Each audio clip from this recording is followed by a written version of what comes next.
Mandate নাই, সাংবিধানিক ভিত্তি নাই, ওই পদেরও তো কোনো ভিত্তি নাই, অস্তিত্ব নাই। তো সে কী করে এই আইন পরিবর্তন করে পার্লামেন্ট ছাড়া? এটাই তো বেআইনি। আর সেই আইসিটিতে সবার বিচার, একই মামলায় আমাদের বিরুদ্ধে মামলাও আছে, আবার আইসিটিতে নাকি বিচার হবে। এটা তো সম্পূর্ণ অবৈধ, অনৈতিকভাবে করা। আজকে আওয়ামী লীগকে কি কোনো কাজ করতে পারবে না, আর আওয়ামী লীগ করে দেখে তাদের গায়ে হাত তুলবে। আমার প্রশ্ন, মব জাস্টিসের নামে যারা খুন খারাপি করছে, এখানে তো জনগণ নাই, এখানে তো জঙ্গি সন্ত্রাসীরা করে যাচ্ছে। চাপাতি চাইনিজগুলোর সব কিছু নিয়ে সেই চিফ জাস্টিস থেকে শুরু করে নির্বাচন কমিশন থেকে শুরু করে সব জায়গায় তো হামলা করে করে তাদের পদত্যাগ করায়। ছাত্রদের দিয়ে শিক্ষকদের অপমান করানো, জুতার মালা গলায় পড়ানো, স্কুলের ছাত্রছাত্রী থেকে শুরু করে ইউনিভার্সিটি পর্যন্ত সবার এইভাবে অপমান করা শেখাচ্ছে। এই জেনারেশনটার ভবিষ্যৎ কী? যারা শিক্ষকদের অবমাননা করা শেখাচ্ছে আর করাচ্ছে, আর কি সব কিছু গায়ের জোরে অস্ত্র দিয়ে। তো যারা এই অস্ত্র হাতে নিয়ে এইভাবে চিফ জাস্টিস থেকে শুরু করে জজ সাহেবদের রিজাইন করা, আইনজীবীদের পিঠে হত্যা করা, শিক্ষকদের অপমান করা, শিক্ষকদের হত্যা করা, সাংস্কৃতিক কর্মী, আইনজীবী, সাংবাদিক, যে পরিমাণ সাংবাদিকের উপর অত্যাচার এবং তাদের উপর যাদের জেল জুলুম এবং মামলা মোকদ্দমা দিয়েছে, অতীতে কখনো এরকম ঘটেছে? তো যারা এগুলি করছে, সাংবাদিকদের হত্যা করছে, তাদের বিচার হবে না? ওটা হলো নিয়মে হয়ে গেছে। কোন নিয়মে হলো এটা? দায় মুক্তি দিলেই কি দায় মুক্ত হয়ে যায়? দায় মুক্তি দিয়ে তো ইউনূস এটাই প্রমাণ করালো যে এরাই প্রকৃত অপরাধী, আওয়ামী লীগও না, অন্য কেউ না।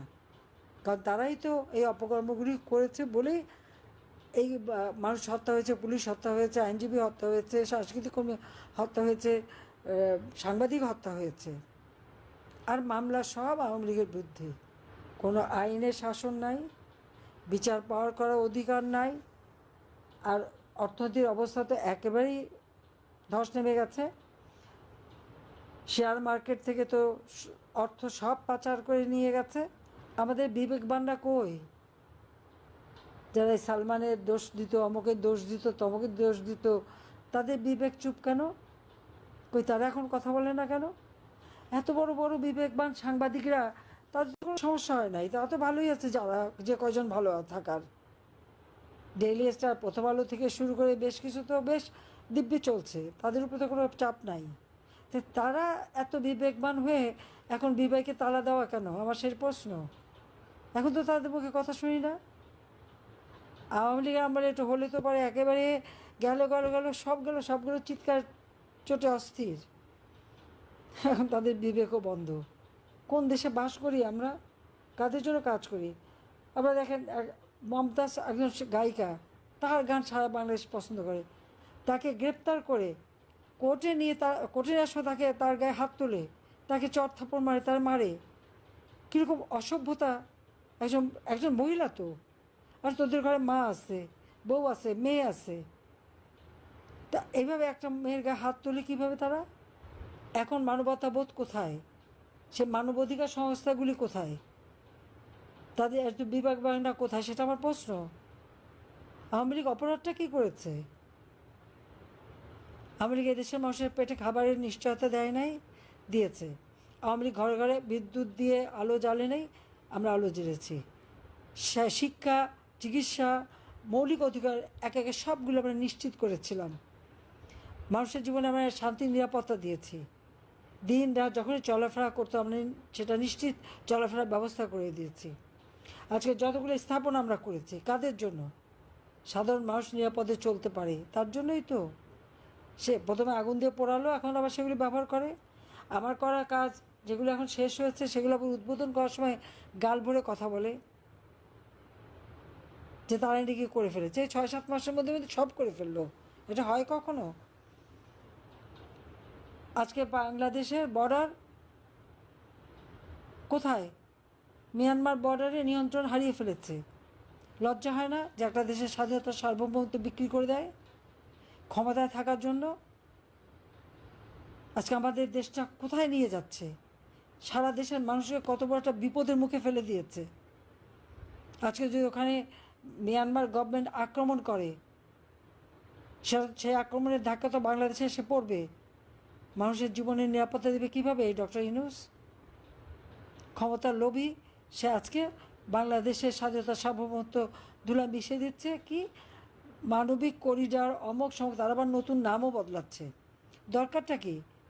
আমরা তো 11 লক্ষ রোহিঙ্গাকে মানবিক কারণে আশ্রয় দিয়েছি, সেগুলি বৃদ্ধি পেয়ে এখন প্রায় 13 লক্ষে দাঁড়িয়েছে। বলেছিল ক্ষমতা আসতে না আসতেই সব রোহিঙ্গাকে সে ফেরত দিয়ে দেবে। কথা বলেনি। আন্তর্জাতিক ফোরামে যে বলেছে, দেশে বলেছে কই 8 মাসে কয়টা রোহিঙ্গা ফেরত দিতে পারছে? একটা পারেনি। বরং আরও 1.5 লক্ষ রোহিঙ্গা বাংলাদেশে ঢুকে গেছে। আজ পর্যন্ত যে কটা কথা বলেছে ডক্টর ইউনূসকে একটা কথাও রাখতে পেরেছে? রাখতে পারে নাই। সব মিথ্যা কথা ফুলঝুরি দিয়ে মানুষকে ভুলিয়েছে। তো এই অবস্থায় তো একটা দেশকে আমরা শেষ হয়ে যেতে দিতে পারি না। কাজে যারা কথা কথা শুধু নির্দেশ, আমি নির্দেশ দিচ্ছি, প্রতিদিন মিছিল মিটিং করে লিফলেট করে মানুষের ঘর ঘরে পৌঁছে দেওয়ার প্রতিবাদ করতে হবে। প্রতিবাদ করতে হবে যে সমানে সমান না হলে টিকে থাকা যাবে না, এবং সেইভাবে প্রস্তুতি হয়ে নামেন। আজকে 10ই যারা মে যেমন এমন কি বাড়িতে হামলা করছে তাদের আওয়ামী লীগকে তাদের সকল উপযুক্ত কার্যক্রম শিক্ষা থেকে দিতে নিষিদ্ধ হবে। করা হলো। এর কারণটা কি জানেন? রাজনৈতিক দলকেও বিচার করা যাবে, সে আইনও করে রেখেছে। যাক, আমার মনে হয় একদিক দিয়ে ভালো, ইউনূস আমাদের একটা জিনিস শিখালো, কিভাবে প্রতিশোধ নিতে হয়, কিভাবে একটা দলের বিচার করতে হয়। আজকে যে আইন করে গেল, এই আইনে একদিন ওই ডক্টর ইউনূস আর উপদেষ্টা পরিষদ আর সমন্বয়ক যারা আজকে মানুষ খুন করেছে, এবং কি যারা এই বিএনপি জামাতের যারা আমাদের নেতা কর্মী যেখানে যেখানে খুন করেছে, আজকে হয়তো আমরা বিচার চাইতে পারি না, কিন্তু একটা দিন আসবে সেই সময় এই সমস্ত জঙ্গির দল থেকে শুরু করে সবগুলির বিচার এই ট্রাইব্যুনালে করা যাবে। সেই সুযোগটাও সে করে দিল, আর আমরা সেই দিনের অপেক্ষায় আছি যে নিশ্চয়ই একদিন দিন আসবে, আর এর বিচার আমরা করে যারা আপন জন হারিয়েছেন, স্বজন হারা বেদনা দিয়ে বসে আছে, তাদের প্রতি ন্যায় বিচার আমরা দিতে পারবো। 2024 সালের যে নির্বাচন, আমরা আইন করে নির্বাচন কমিশন গঠন করি। নির্বাচন যে হয়েছিল সেই নির্বাচনে কেউ কিন্তু একটা কথাও বলতে পারেনি। অত্যন্ত শান্তিপূর্ণভাবে সফলভাবে নির্বাচন অনুষ্ঠিত হয়, কিন্তু চক্রান্ত আমাদের পিছু ছাড়ে না। এই চক্রান্তটা দেখলাম আমরা 2024 সালের 7 জুলাই ছাত্রদেরকে কোটা আন্দোলন এবং বৈষম্য বিরোধী আন্দোলন।